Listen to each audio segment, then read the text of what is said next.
Transport UK Chakma মহোদয়, ডান দিকে আছেন আইজি ল অ্যান্ড অর্ডার মঞ্চা কিপার, আমাদের এক্সট্রিম রাইটে রয়েছেন আয়ুষ্মান ভারতের যিনি সিইও শরদ নায়ার, এবং আমার এক্সট্রিম লেফটে রয়েছেন additional secretary transport Subrata Chowdhury মহোদয়।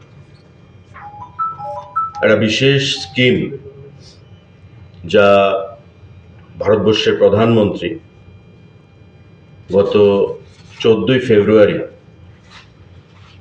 সারা দেশবাসীর জন্য লঞ্চ করেছেন, এবং মিনিস্ট্রি অফ রোড ট্রান্সপোর্ট এবং হাইওয়েজ এই দপ্তরের অধীন এই স্কিম সারা ভারতবর্ষে পরিচালিত হবে। সেটা হচ্ছে পিএম রাহাত, প্রধানমন্ত্রী রাহাত স্কিম।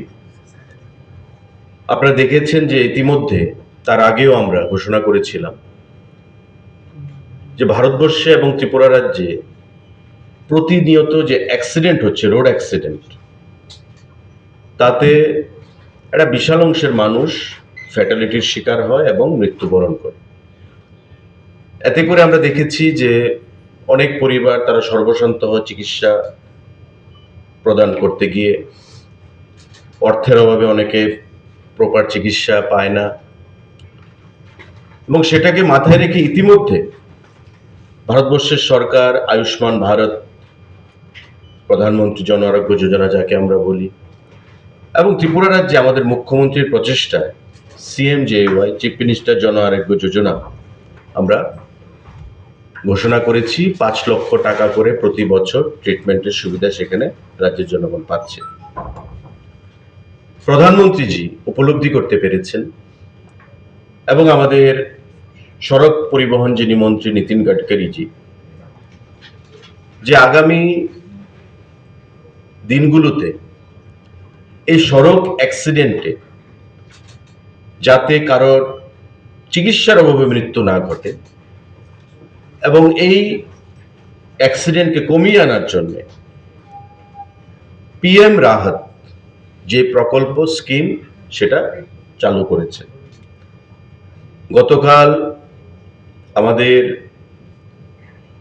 কেন্দ্রীয় মন্ত্রী মর্ত, ministry of road transport and হাইওয়েজে শ্রী নীতিন গডকারিজির সঙ্গে হাইব্রিড মোডে ভিডিও কনফারেন্স আমাদের একটা ছিল, এবং আমি সহ আমরা এখানে যারা উপস্থিত আছি আমরা সেখানে উপস্থিত ছিলাম, ডাইরেক্টর জেনারেল অফ পুলিশ উপস্থিত ছিলেন, এবং আমরা যারা স্টেক হোল্ডাররা রয়েছি, পরিবহন দপ্তর, পুলিশ, হেলথ, আমরা প্রত্যেকে প্রতিনিধিরা উপস্থিত থেকে সারা দেশের সঙ্গে দেশের পরিবহন মন্ত্রীরা, আধিকারিকরা মাননীয় মন্ত্রীর সঙ্গে তাদের মতামত ব্যক্ত করেছেন, শেয়ার করেছেন, এবং এই পিএম রাহাত যা ঘোষণা দেয় যে প্রতি ব্যক্তি যারা অ্যাক্সিডেন্টের সঙ্গে অ্যাক্সিডেন্ট হবে, যাদের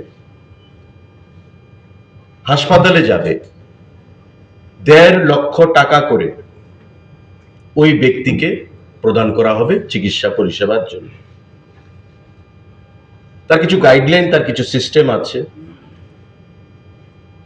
বিগত দিনে আমরা দেখেছি যে যখন কোনো অ্যাক্সিডেন্ট হচ্ছে, ওই ইনজুর্ড যে পার্সন তাকে হাসপাতালে নিয়ে গেলে গোল্ডেন আওয়ারের মধ্যে, আমরা 1 ঘন্টার মধ্যে 25,000 টাকা রাহবীর পুরস্কার উনি ঘোষণা করেছেন, এবং আমাদের রাজ্য আমরা 9 জনকে রাহবীর প্রকল্পে স্কিমে আমরা অ্যাওয়ার্ড দিয়েছি, এবং ন্যাশনাল লেভেলেও আমাদের একজন ডিএসপি সেখানে অ্যাওয়ার্ড পেয়েছেন পুলিশের থেকে রাহবীর। এই রাহবীর হচ্ছে হাসপাতালে নিয়ে চিকিৎসা প্রদানের জন্য। এখন তার থেকে আরো এক ধাপে গিয়ে পিএম রাহাত, অর্থাৎ যে ব্যক্তির অ্যাক্সিডেন্ট হচ্ছে সেই ব্যক্তিকে হসপিটালে নিয়ে যেতে হবে। ত্রিপুরা রাজ্যে 141টা আমার PSC, CSC, district hospital, sub divisional hospital, private hospital এদেরকে এমপ্যানেল করা হয়েছে এবং এই 141টা যে হাসপাতাল, তার মধ্যে যে কোনো জায়গায় যখন অ্যাক্সিডেন্ট হবে ওই পেশেন্টকে, ইনজিউর্ড ব্যক্তিকে নিয়ে যাবে এবং তার চিকিৎসা পরিষেবা করতে হবে। 7 দিন ব্যাপী চিকিৎসা পরিষেবা এবং 1.5 লক্ষ টাকা যে হাসপাতালে চিকিৎসা হবে সেখানে রোগীকে প্রদান করতে হবে না। যে গাড়ি এখন ধরুন রাস্তার মধ্যে অ্যাক্সিডেন্ট হলো, যে গাড়ির সঙ্গে অ্যাক্সিডেন্ট হলো সেই গাড়ির যদি ইন্স্যুরেন্স থাকে, ইন্স্যুরেন্স কোম্পানি সেই টাকা সম্পূর্ণ বহন করবে, হাসপাতালের টাকা।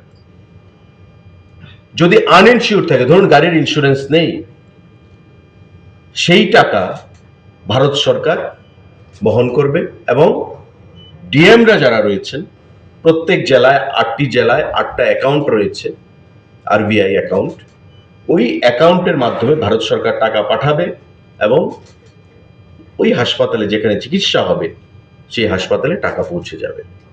অর্থাৎ যিনি ইনজিউর্ড পার্সন, তার আর হেডেক রইল না তার চিকিৎসা পরিষেবা সেখানে পেতে। 1.5 লক্ষ টাকা ম্যাক্সিমাম সে চিকিৎসা পরিষেবা পেতে পারে এবং যেই হাসপাতালে চিকিৎসা পরিষেবা হবে সেই হাসপাতাল, আমরা কি দেখি নর্মালি পেশেন্টের কাছ থেকে পয়সা চাওয়া হয়, পেশেন্ট যদি পয়সা দিতে না পারে তার চিকিৎসা বন্ধ করে রাখা হয়। এই সিস্টেম নয়। কেন্দ্রীয় সরকার বলেছে, সুপ্রিম কোর্ট বলেছে যে ট্রিটমেন্ট ইজ ম্যান্ডেটরি, চিকিৎসা তোমাকে করতে হবে। চিকিৎসা যখন স্টার্ট হবে 7 দিন ব্যাপী চলবে এবং পেশেন্টকে কোনো কিছু বলা চলবে না। চিকিৎসা যখন শেষ হবে তাকে ডিসচার্জ করা হবে।